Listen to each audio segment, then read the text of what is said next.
Hello, youth ministers. My name is Chris Leach, and I am NFCYM's Director of Strategy and Formation. I'm joined today by Maureen Gross, NFCYM's Director of Meetings and Events, and quite honestly, probably the most experienced person in the world when it comes to NCYCs. And today we're going to have a conversation about 5 things to know about your hotels at NCYC. So, hi, Maureen. Thanks for being here with us today. Chris, good to be here. Somewhere out there's a youth minister that's worried they're going to have to stay in a tent or something like that for NCYC. We want to put those fears at ease. And the first way to do that is there's a housing block available for NCYC. So tell us about the housing block and why we might start there when looking for housing.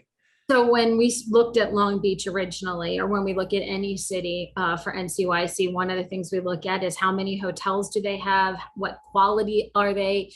Are they in neighborhoods where we would be comfortable having young people stay? And how close are they to the facilities where we're going to meet? So in Long Beach and in Indianapolis, we've looked at that, and we have contracted with almost every hotel in the downtown area.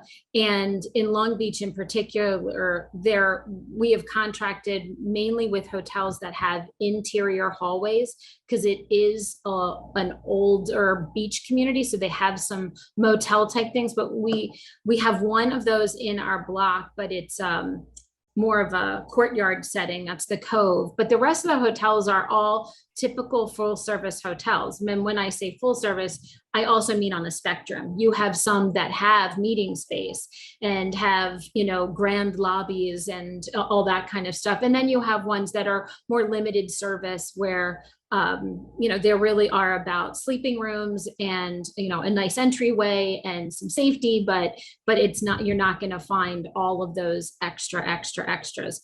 Oddly enough, those tend to be the ones that have breakfast.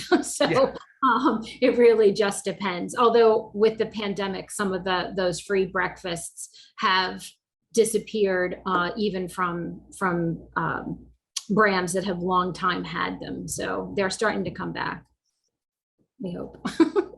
Absolutely. So when we're looking at planning for housing, what should we keep in mind for how many rooms should we be booking for our group? So the number of rooms for your group, unless you are a family group and you really know 4 people are coming, and it's mom and 3 kids, or mom, dad, 2 kids, or whatever, and we just need 1 room, that's an easy one. But if you're a group of 10, 12, or 200, then you have to do some additional math where, how many girls, how many boys, how many adults, do you have clergy traveling with you? And so it's never, all the rooms in our block can accommodate at least 4 people. But you're never going to get that perfect, oh, we have 12 people, we need 3 rooms. Because you're going to everything was perfect. Exactly. We have 1 male adult, 1 adult female. They're not married, so they're going to each need their own room. We have, 2 boys and 8 girls. So, or 9 girls. How are you going to divide them up? So when you look at that, you kind of have to do some at least initial guesswork. I know one of our group leaders has said they tend to do it based on triple occupancy. So assuming that each room will be filled by 3 people, and you can easily accommodate that in our block. So you kind of look at that. If you had 100 people, you knew that 10 of them were adults, let's say 4 of them all wanted single rooms, the other 6 are willing to double up, and then you take the 90 young people and divide by 3. And so you get I don't know, if I've done the math correctly in my head, it's 35 rooms that you need. And then that's how you kind of proceed. Not every hotel is going to have 35 rooms that they were able to give to us, sometimes because they didn't have 35 2-bedded rooms in their hotel. In the whole hotel, yeah. Exactly. And booking in the block for NCYC does help NCYC because it helps us offset the cost of the convention center. So we are very thankful when groups can look at that list. But when I pull up that list, it's 30 hotels. It's a big list. I would be tempted to go through every single one too, right? Finding the perfect one. So when I'm looking at all those hotels, what should I be thinking about to help me choose? Yeah, you want to download the Excel grid or the spreadsheet, because that will let you see kind of a lot of different information. If you're coming by bus, you're going to probably need bus parking. So you're not going to want to choose a hotel that doesn't have bus parking, or you need to kind of note that you're going to have to find a place for those buses to park elsewhere. It's probably going to come with a cost. And by the way, you're going to have to put those bus drivers up. So keep them in mind as you do. That's a really good point. Numbers. And they're not going to double up more than likely. So you have to talk to your bus company about that. But, do you need bus parking or do you need car parking? Again, if you have a car, but you're downtown, that car parking could be more expensive than if you're in a suburban property or an airport property. You may find, complimentary parking. Again, if you know that you want to make sure everyone has breakfast, or that you have a set program that you like to do at the end of the day, and you're going to need meeting space. So you can see that on those grids, and you can also see how many rooms did we even start with. So again, if you need 50 rooms, it's probably going to eliminate some of those hotels where we didn't even start with a 50-room block. And that's something to note. In Long Beach, there are some smaller hotels. So there are a few more of those kind of situations. And again, if you're going to fly in and you're not going to have transportation, you may want to look at downtown. If you're looking to save a little money, again, staying at the airport or in one of the kind of surrounding areas might be a little less expensive. But again, if you book inside our block, you can be pretty well assured that the hotel maintains a certain quality, that it's going to have some basic safety practices in place, and that they understand that you're coming in to participate in what they would consider a citywide event. So again, there's a little bit, you don't have to prepay everything. You are going to need to put down a deposit of some kind, but you won't have to pay, let's say, a month out, which in some other places you might have to pay entirely up front. They may not. They may not be as willing to work with you.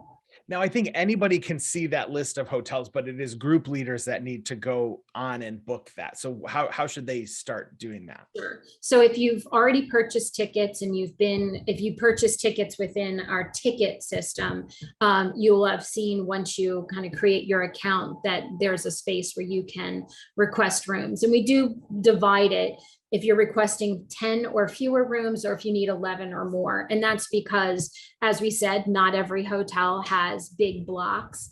We needed to kind of be able to accommodate those groups that needed large numbers of rooms. And so we've divided it that way. If you are requesting 10 or fewer, you're really taking those rooms directly out of our inventory. And once they're held for you, it does require a credit card number that NFCYM never sees, that it's just transferred to, back and forth to the hotel. But as long as, if you're taking those out of our inventory, they're now yours.